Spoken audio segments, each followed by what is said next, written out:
Good afternoon, EPHE 351, coming to you today from the Exercise Physiology Lab, which is where my office is attached here in the lab. So a slightly different setting, maybe a little bit different than you're used to seeing me in, but a lot of the same pieces, and coming to you today via recording just to facilitate some other things going on this week. So I'm going to talk you through this note set. I forgot to mention in the email yesterday that we'll look at the midterm exam results next week during class time, so watch for that coming next week. For this week, I have this note set I'll talk you through about adults and workplace health. There's a couple videos for you to watch throughout, some articles for you to get into, some questions scattered throughout, so I'll point those things out as we go here today. First up is this concept of allostatic load. Now this is sort of a fancy word meant to describe the stress load on the body. It's typically talking about physiological stress or biological stress, but it's meant to capture the idea of a cumulative or summative effect of stress on the human body. So there's some common examples we have listed here of items that you might find that contribute to this allostatic load, which is essentially factors that contribute to the biological or physiological stress load of the body. We also have on the screen this graph, and it's showing the continuum of stress level from low to high stress level with performance along the vertical axis. So there is some sort of optimal zone or range for stress that we need some level of stress to sort of optimize our ability to perform. But on the side of having too much stress, moderate or high stress, we see that the body becomes exhausted. We get tissue breakdown, overload of systems, and this is sort of the realm in which diseases and disorders start to propagate.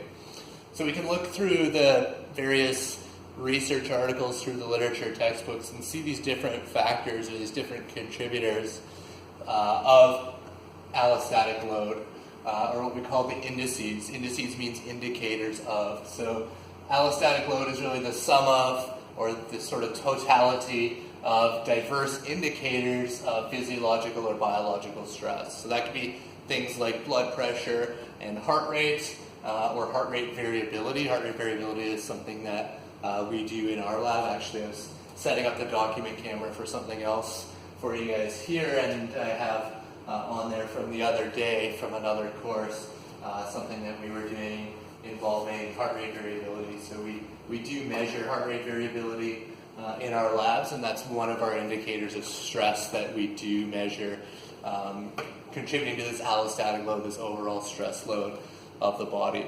We can also get measures of blood, urine, saliva, concentrations of things like epinephrine, norepinephrine. These are your adrenaline hormones indicating biological stress. We have cortisol, which is our prime stress hormone, and elevated cortisol we know contributes to disease through the work of Selye and further through Sapolsky and his baboon research.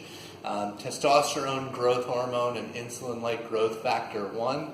These are blood factors that are typically indicators of growth and proliferation. We have brain-derived neurotrophic factor. Brain-derived means it originates in the brain, neuro referring to neuron, and trophic to grow. So this is that nerve growth factor that's derived within the brain that we can actually measure in the blood as an indicator of neuronal repair and neuronal upkeep. It's receiving a lot of attention in the last 5 or so years in the stress and exercise research. And we're also seeing the advent of things like genetic and epigenetic factors being measured and assessed as part of these allostatic loads. It's sort of that genetic starting point. We see lots of studies involving the measurement of blood sugar, especially if we're talking about diabetes, insulin sensitivity and stuff like that. We have measurement of blood lipids, which includes things like cholesterol, body mass index, waist to hip ratio, and just a note at the bottom that this is not an all-inclusive list. There's lots of others, but in the types of research we've been looking at for this course and in this school, these are the types of things we typically see as contributing to that overall biological load or physiological load what we call the allostatic load, is the overall stress load on the human body. There are factors that can help to modulate or modify that effect. Some of the things that have popped up in the research are having adverse childhood events, specifically if you've had 3 or more adverse childhood events. This typically leads to an increased biological risk profile later in life, even as early as 9 years old. 2, people that have more supportive social relationships and healthy behaviors are among those that can sort of overcome that childhood or adversity. So we see those protective effects of social interactions, which is somewhat what we're going to explore more so with adults and workplace health. And 3, a quote from Michael Marmot, a famous indicator of health researcher, says the primary way of overcoming childhood socioeconomic adversity might be through achieving higher levels of education in adulthood. So again, connecting what we've done previously with childhood and adolescence and early childhood development with the role that has to play in adulthood. If we look at how that allostatic load or how that stress load adds up in Canadian society, we can see these are the primary causes of death, the 5 leading causes of death in Canada as of 2013, which is the most recent set of data. And depending on the age group, we have up to 24 years old, 25 to 44, 45 to 65, and the 65 plus. So most statistics sort of cover a blanket number. They tend to look at the 65 plus group, so you can sort of see the general distribution. The big purple one, or the light purple sort of color in each of the graphs, is all other causes. We have cancers, we have heart disease, stroke, respiratory diseases, and accidents. So we know for sure that respiratory diseases, stroke, heart attacks, and cancers can be influenced by things like exercise behaviors and dietary behaviors, but that can also influence all other aspects of those leading causes of death. But basically, allostatic load, or the total summative load of that stress over years, decades, and so on, leads up to these types of diseases in our adult population. I have a video here by Kelly McGonigal. If you've not seen it yet, or even if you have, maybe worth a rewatch. I've watched it a few times myself, including before shooting the video here, and it gives me chills every time. I get a little chill up the back of my neck, and it might not do the same thing for you, but the way she talks about stress and how to restructure stress is really, really a nice message that she has. You'll hear several things mentioned in the video that you might want to make note of that we either know from previous sessions of this course, or you'll hear about later, even today in this video, concepts related to population health. So you'll hear her mention the word nudge or nudging. Also, we'll talk about nudging later today in this note set. She talks a lot about social support. That's sort of the whole premise of what she's doing, is restructuring or reframing how we view stress in the context of social connection. She talks about biological stress, so it makes connections with Sapolsky and the baboons and Selye before that. She talks about autonomy. Autonomy is a big one when we talk about adults, the ability for adults to make their own informed decisions and choices. And so I really think it's a nice video that is something applicable that you can use. You can actually change how you think about stress, but it also incorporates a lot of the elements that we're talking about, not just today, but in the course. So I'm going to encourage you at this point to pause this video. You should have a hyperlink in the note set that you can watch the Kelly McGonigal video. It's less than 15 minutes long. The link's at the top. This picture should be hyperlinked as well. So pause the video, grab a little water or something to snack on, sip on, take some notes while Kelly McGonigal challenges you to shift your perspective on stress. Come on back and we will continue here.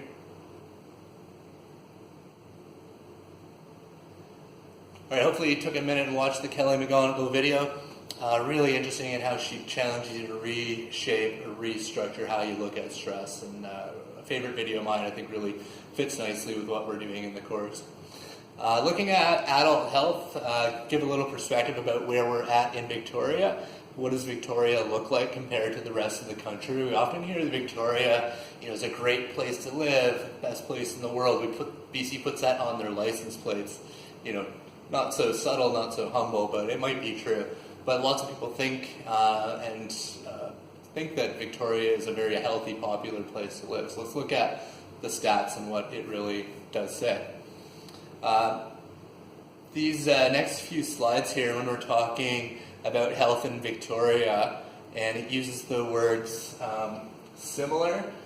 This is statistical terminology, so this means that when they did tests of mean differences, that the difference was not statistically significant, so they're using a typical alpha of 0.05, the same way that we would normally accept that alpha error risk in a normal statistical test. So similar, you'll see that the numbers might be somewhat different, but that difference in those numbers is statistically similar, meaning that they don't meet the criteria of being significantly different. Okay, even though 15.3 and 17.7 look different statistically, in this case they were similar. They don't meet those statistical criteria. So for high blood pressure, we see in Victoria rather, we're similar to BC, similar to the Canadian average. Again, we see that the actual number maybe appears to be different, but statistically not different.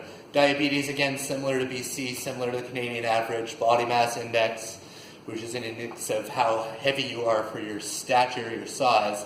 Again, similar to BC, but lower than the Canadian average. So we are a little bit leaner, a little bit more proportionate in Victoria, compared at least to the national average, if not to the BC average. In terms of obesity, Canada itself ranks fairly high in terms of the incidence of obesity. Here you see Canada in the fourth row here with an incidence of obesity of over 25% in our adult population. Now what's really interesting about that number of 25% here in blue, you can see that Canada also appears down here in gray at only about 17%. And if you look at the legend here, blue values are measured values and gray values are self-reported values. So when you ask Canadians to self-report how heavy they are, about 17% are obese. If you actually bring them into a lab or a clinic and measure them, it turns out that 25.5% are obese. So people lie. People lie about dietary records. They lie about exercise records. They lie about their habits, drinking, smoking, and so on. So this is a great example of that. Also shows that we are not in great company in terms of our obesity statistics. We are among the heaviest, highest obesity incidence rates in the developed world. Here's a graph from the same OECD data set showing, again, the Canadian average, but now breaking it down by territory and province. This is the incidence of self-reported obesity by province and territory. We can see BC here. BC has the lowest obesity rates in the entire country. But then even within each province, you can see that there is a lot of variation. So when we talk about relative depravity, or we talk about relative socioeconomic status or relative health status, we see even within Canada, we see a lot of variation, a lot of relative depravity across the country. Along that same vein, here we have Aboriginal and non-Aboriginal adults, the incidence of obesity. So you can see that in BC the numbers are pretty similar for Aboriginal and non-Aboriginal, but throughout most of the country you see a relative depravity or a relative socioeconomic status difference between Aboriginal and non-Aboriginal. So you actually see higher incidence of obesity in almost every province and territory of the country. So when we talk about, social determinants of health, when we talk about community organization, community structure, we talk about social support, When we're talking about environment, we're going to talk more about physical environment next week. All of these things play into these types of statistics. Here we see obesity rates by province, by socioeconomic status. So in dark blue we have a high socioeconomic status, and in light blue, low socioeconomic status. And you can see that in every instance there is greater obesity incidence rates when socioeconomic status is low. So again, reinforcing that relative depravity or relative socioeconomic status that we've been talking about all the way back to week 1 when we looked at the Glasgow effect. Okay, so we see these same principles at play here today. Not all of them are statistically significant, but for the most part they are, and even when they're not, the trends are in that direction. And in some communities, it's a massive relative depravity or relative difference in socioeconomic status. So that is to say, in Victoria here, we are getting a slightly skewed perspective of what it's like to live, not just in BC, but even within BC, we see that the Victoria area really does have a socioeconomic advantage. Where else do those differences exist? It's not really in fruit and vegetable consumption. We eat statistically about the same number of fruits and vegetables as the rest of the province, the rest of the country. It holds true that the average Canadian adult could stand to eat about 2 extra fruits or vegetables a day, get that number up to the 7 to 9 to 10 range instead of 5. So only about 40% of our Canadian adults are actually getting 5 fruits or vegetables a day, which is remarkable. We get more physical activity time than both the British Columbia and the Canadian average. We know that exercise and physical activity is the most important social determinant of health for pretty much all people. And even though so far we've seen that Victoria doesn't have a lot of differences, we see a pretty remarkable difference in physical activity during leisure time, physical activity in general. So much so that it even offsets the fact that Victoria statistically has higher alcohol consumption and similar smoking behaviors as the rest of the province and the rest of the country. Okay, so even having behaviors that are considered to be negative determinants of health, it can be offset by the fact that there's greater physical activity in leisure time, and specifically in that moderate intensity zone where people are more like exercisers here than being active. When you ask Victoria residents about life satisfaction, about the same proportion as BC and Canada report being very satisfied. The sense of belonging to a community, again, pretty similar to the BC average as well as the national average. So you don't see a lot of differences. We have this perspective, Victoria being this really distinctly different community where everybody's active and fit and healthy. But when we break it down by the social determinants of health, there's actually very subtle differences. And in fact, there are instances where Victorians are choosing negative health behaviors more frequently, but it's offset by things like physical activity, it's offset by things like community resources, and so on. And here's an interesting finding that I think fits really nicely with the Kelly McGonigal video that we just finished watching, but is that people living in Victoria have a higher perception of health. Okay, this is not actual health, but their self-perceived health is higher than BC, similar to Canada. Same with perceived mental health, higher than BC, similar to Canada, and perceived life stress quite a lot, similar to BC and similar to Canada. So Victorians don't perceive their stress levels to be more, but they perceive that their health is better, mental and physical health, perception of health being better. So it's a very interesting take and fits, I think, nicely with the Kelly McGonigal video. So hopefully that struck a chord with you as well.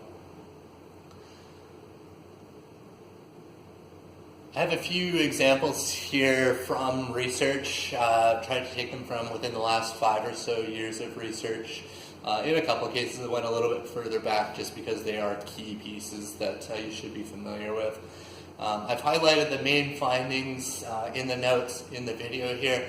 If you want to find out more, I've linked each article If you click on the header, it should have a hyperlink that takes you to the full text article. You might have to be signed into the EPHE page, either the library page or the main page. If it gives you a pop-up that you need to pay, or there's a paywall, or you need to sign in, the only thing you should have to sign in for is like a EPHE web page, okay, to get the full access. Or you can probably find it in whatever way you normally find stuff. This was a study from 2015, very interesting study that looked at social support and the effect of health specifically in adult women.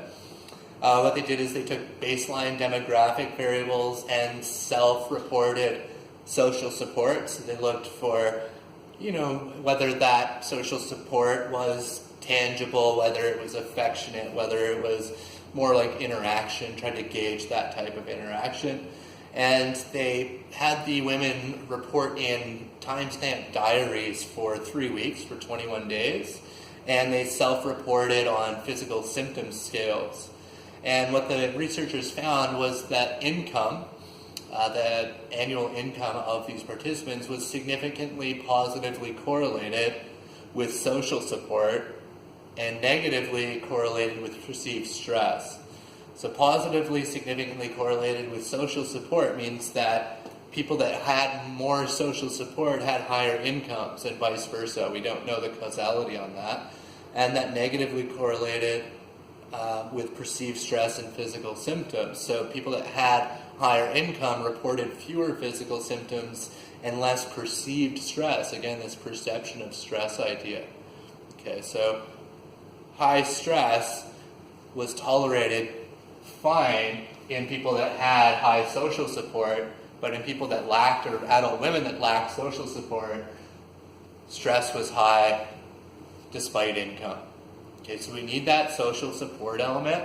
In particular, we see that in adult women, the importance of that social support, again, connecting back to that Kelly McGonigal video. Social support was really the differentiating factor independent of income. Okay, income matters, but it only matters if social support is present. Next up is a study looking at happiness and longevity out of the United States. This took a huge sample, over 30,000, what they called representative Americans. They weren't a specific subgroup or subpopulation, and they basically asked this group of Americans, this 30,000 Americans, they asked them the question, taken all together, how would you say things are these days? Would you say that you are very happy, pretty happy, or not so happy? And in their analysis, they controlled for sex, race, religion, socioeconomic status, in which they included education, income, employment, region, and then they looked at region and marital status. The three main findings were that very happy people compared to pretty happy people, the pretty happy people had a 6% increased risk of dying. And if you compare the very happy, the happiest, to the not so happy, the least happy group, there was a 14% higher risk of death. And this is a subjective happiness rating scale.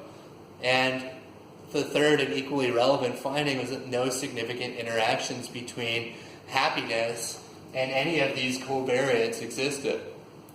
And this is the work that Kelly McGonigal was referencing, was these studies that looked at social support, the studies that looked at things like self-rated happiness, and what we see is that those things correlate to risk of death totally independent of some of these other factors like socioeconomic status. So somewhat in the face of the social determinants of health idea that we've been playing with all along, but at the same time, social support's always been an element of those social determinants of health. But really just sort of reinforcing how important those social factors are, which are often overlooked. They're often seen as superfluous or additions to really meaty or meaningful things. Well, social connection, social interaction is a meaningful variable. In fact, independent of all other things, it can actually predict mortality, at least to some extent. This is an excerpt from that paper. You can read a whole bunch of what's going on here, but at the crux of it, it talks about in addition to improving a population's economic standard of living, access to medical care, and healthy behaviors, policymakers should consider ways to make people happy. This might involve more community engagement, more city beautification projects, ways to help people manage stress and to relax, and encouraging strong, lasting, positive social ties among friends, neighbors, families, including spouses. And happiness may provide a route toward a more enjoyable and longer life. And so that's what we're going to look at over the next, over this note set, and next week in particular, we're going to look at how do we build that social capital. We talked about it in adolescence, and we're seeing elements of it here in adults, but we're going to continue to build on that concept. Next week, we're going to look at the built environment. So we're going to look at how do we structure communities, how do we structure local environments to foster these healthy behaviors.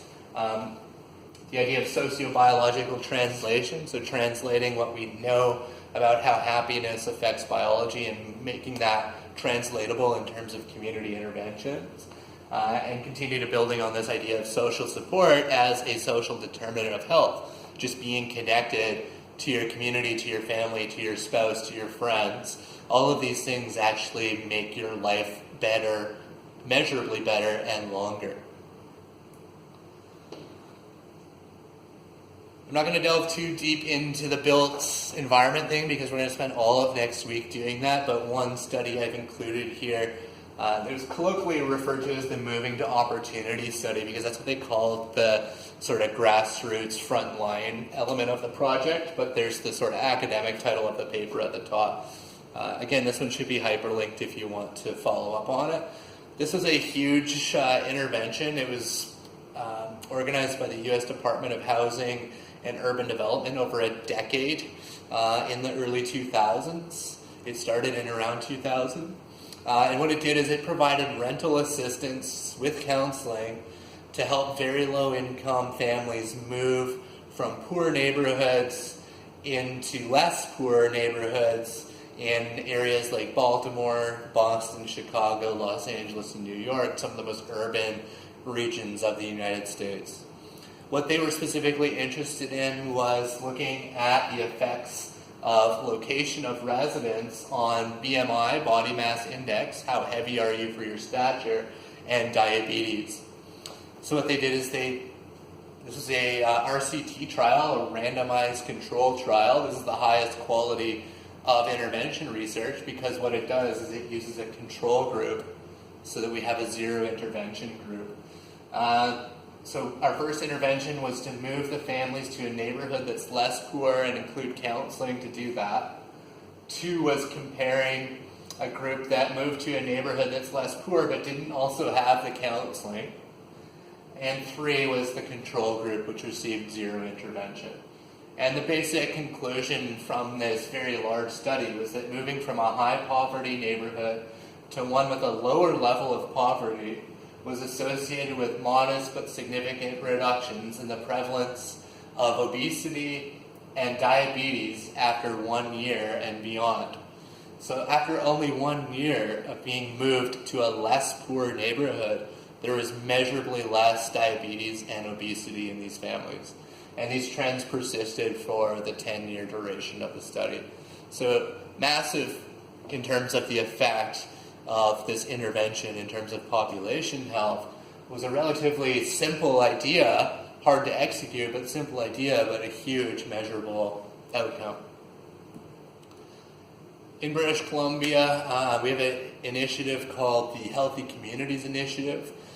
There's a link to it there. And when you follow the link, this is what the page looks like here. There's lots of good resources in there for you to look at. And it basically breaks down the resources in terms of healthy built environment. So I have this in here, and I have sort of a suggestion for you in the notes here to follow the link and go to page 43. And basically page 43 takes this first section here and breaks it down in more detail in terms of what influences what within this healthy neighborhood design scope. Okay, so we're going to play with this document and this table more next week, but I want you to explore it for now, at least using that top category of healthy neighborhood design, and try to link it with page 43 over here. And what that ultimately looks like is a really neat flowchart that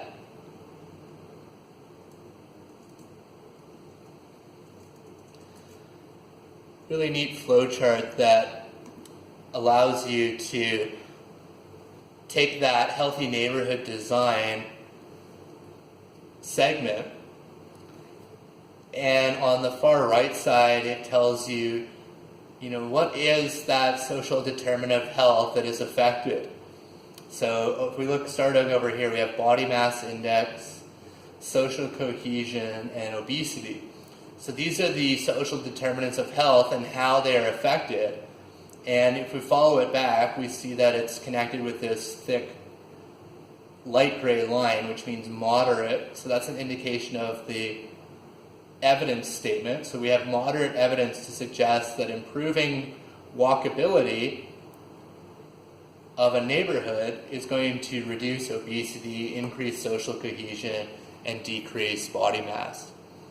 Okay, so it's a really neat tool that you can use to help explore the research.